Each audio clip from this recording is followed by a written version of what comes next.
Jeremia 22, Profesie teen die koninklike huis van Juda.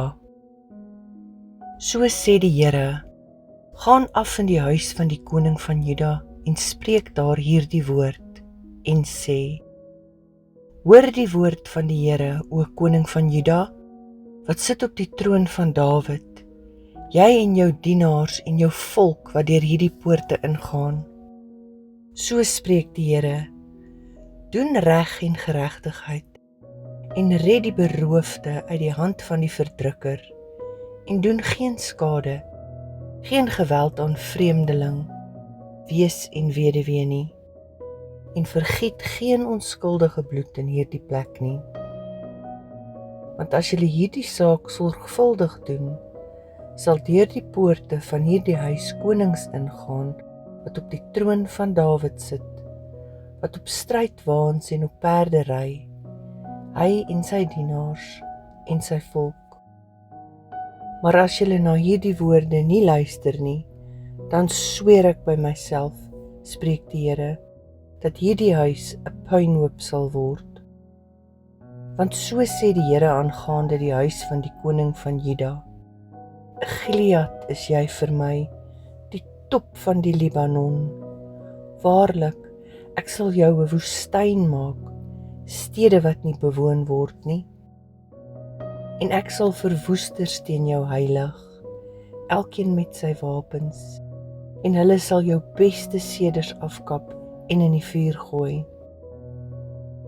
Dan sal baie nasies by hierdie stad verbytrek en die een aan die ander vra, waarom het die Here so gedoen met hierdie groot stad? En hulle sal sê, omdat hulle die verbond van die Here hulle God verlaat het en voor ander gode hulle neergebuig en die gedien het. Ween nie oor die dooie en beklaag hom nie. Ween liewer oor hom wat heen gegaan het, want hy sal nie meer terugkom nie en die land van sy geboorte nie sien nie. Want so sê die Here aangaande Salem, die seun van Josia, koning van Juda, wat in die plek van sy vader Josia geregeer het, wat uit hierdie plek uitgegaan het. Hy sal daar nie meer terugkom nie. Want in die plek waarheen hulle hom as gevangene weggevoer het, sal hy sterwe en hierdie land sal hy nie meer sien nie. Wee hom wat sy huis bou met ongeregtigheid en sy dakkamers met onreg, wat sy naaste laat werk vir niks en hom sy loon nie gee nie, wat sê, ek sal vir my 'n groot huis bou en ruim dakkamers, en hy bou vir hom sy vensters in, en hy oordek dit met sederhout en bestryk dit met rooi menie. Is jy 'n koning omdat jy wethuiwer in sederhout? Het jou vader nie geëet en gedrink en reg en geregtigheid gedoen nie? Toe het dit goed met hom gegaan. Hy het reg verskaf aan die ellendige en behoeftige. Toe het dit goed gegaan. Is dit nie my erken nie, spreek die Here.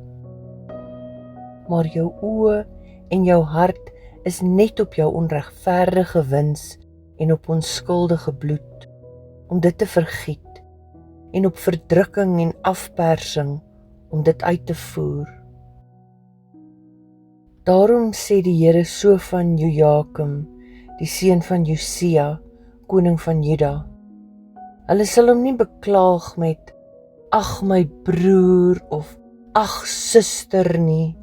Hulle sal hom nie beklaag met, ag Heer of ag majesteit nie. Met 'n eselsbegrafnis sal hy begrawe word, weggesleep en neergegooi ver van die poorte van Jerusalem af.